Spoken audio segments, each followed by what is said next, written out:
तूने इस जल को जूठा कर मेरी तपस्या भंग कर दी। मैं तुझे शराप देता हूँ, आज सूरज की आखिरी किरण के साथ ही तू पत्थर की मूर्ति बन जाएगी। नहीं नहीं बाबा, मुझे माफ कर दीजिए। सूर्यगढ़ राज्य के प्रतापी राजा आदित्य वर्मा की इकलौती संतान थी, राजकुमारी अवनी। एक दिन राजा जंगल भ्रमण पर जाने वाले थे, तभी राजकुमारी उनके कक्ष में आई। पिताजी, सुना है आज आप फिर जंगल जा रहे हैं। हाँ बेटी, क्या तुम भी चलना चाहती हो?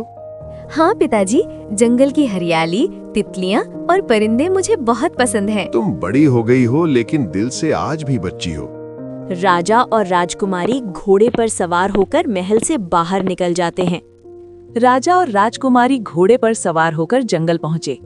कुछ दूरी पर राजा बोले, हमारे साथ तो हमारे सैनिक भी आए थे, लगता है वो पीछे ही रह गए। राजकुमारी, आप यहीं रुकें, हम अभी उन्हें देख के आते हैं। ठीक है पिताजी, जब तक हम भी पानी की तलाश करते हैं, हमें बहुत जोरों की प्यास लगी है। नहीं राजकुमारी, ये जंगल बहुत घना है, आप अकेले कहीं नहीं जाइए। पिताजी, हम अब बड़े हो गए हैं, आप जाइए, हमारी चिंता मत कीजिए, हम खुद से पानी देख लेंगे। अच्छा ठीक है, आपके जिद के आगे हमारी चलती है। यह कहकर राजकुमारी आगे जंगल की ओर बढ़ जाती है। पूरे जंगल में सन्नाटा फैला हुआ था। ऐसा लग रहा था मानो कोई अनहोनी होने वाली हो। यहाँ तो दूर दूर तक पानी दिखाई ही नहीं दे रहा है, थोड़ा आगे जाकर देखती हूँ। आगे कुछ दूर जाने के बाद राजकुमारी को एक मटका दिखाई देता है। ये कैसा मटका है? इसमें तो बहुत ही स्वच्छ जल, और यहाँ ये मटका कैसे आया? पर हमें जोरों की प्यास भी लगी है। राजकुमारी उस मटके को हाथ में उठा लेती है और मटके को मुंह से लगाती ही है, तभी एक भयानक आवाज सुनाई देती है। अरे लड़की, ये तूने क्या कर दिया? राजकुमारी डर जाती है और उसके हाथ से पानी का मटका नीचे गिर जाता है। तूने इस जल को जूठा कर मेरी तपस्या भंग कर दी। मैं तुझे शराप देता हूँ, आज सूरज की आखिरी किरण के साथ ही तू पत्थर की मूर्ति बन जाएगी। नहीं नहीं बाबा, मुझे माफ कर दीजिए। तभी राजा भी वहां आ जाते हैं और साधु की सारी बातें सुनकर बहुत डर जाते हैं, पर साधु के चेहरे पर शांत भाव था। ये आप क्या कह रहे हैं बाबा? मेरी बेटी नादान है, वो अकेले उस हवेली में कैसे रह पाएगी? इसे माफ कर दीजिए बाबा, इसकी तरफ से मैं आपसे माफी मांगता हूँ, मैं आपके हाथ जोड़ता हूँ बाबा। अब बहुत देर हो चुकी है, आज सूरज की आखिरी किरण के साथ तू रहस्यमयी प्रेत हवेली में कैद हो जाएगी। तभी दिन ढल जाता है और एक रेत की हवा उड़ती है और राजकुमारी वहां से गायब हो जाती है। राजा पूरी तरह टूट जाते हैं। राजा साधु से हाथ जोड़कर कहता है, इस शराब को खत्म करने का कोई तो उपाय होगा बाबा। एक उपाय है। कैसा उपाय बाबा? वो उपाय है एक नेक इंसान। एक नेक इंसान?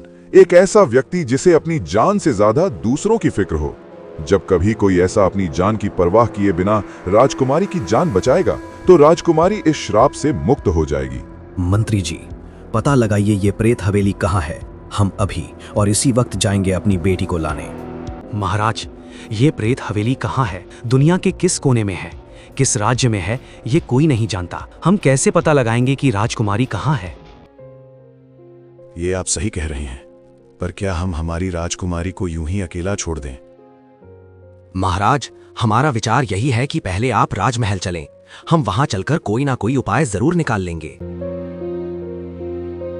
राजकुमारी अवनी एक पत्थर की गुड़िया बन चुकी थी। वो देख सकती थी, सुन सकती थी, पर वो ना तो कुछ बोल सकती थी और ना ही हिल सकती। ये कैसी हवेली है, मुझे यहाँ बहुत डर लग रहा है।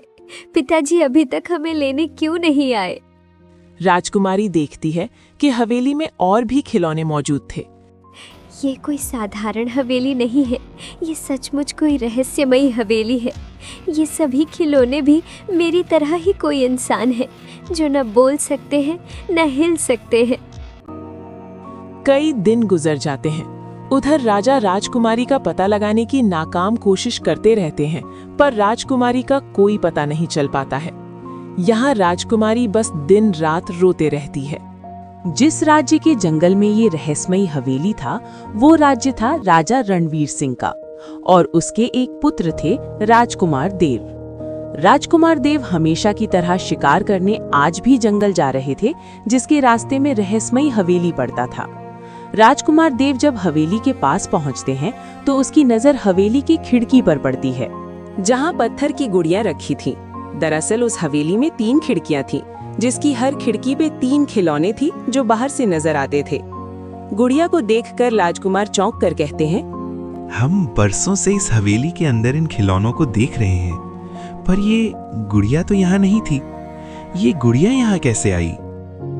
जबकि राजकुमार देव सच्चाई से अनजान थे, पर उस गुड़िया को देखकर वो उसकी तरफ आकर्षित हो जाते हैं और रहस्यमयी प्रेत हवेली के अंदर चले जाते हैं।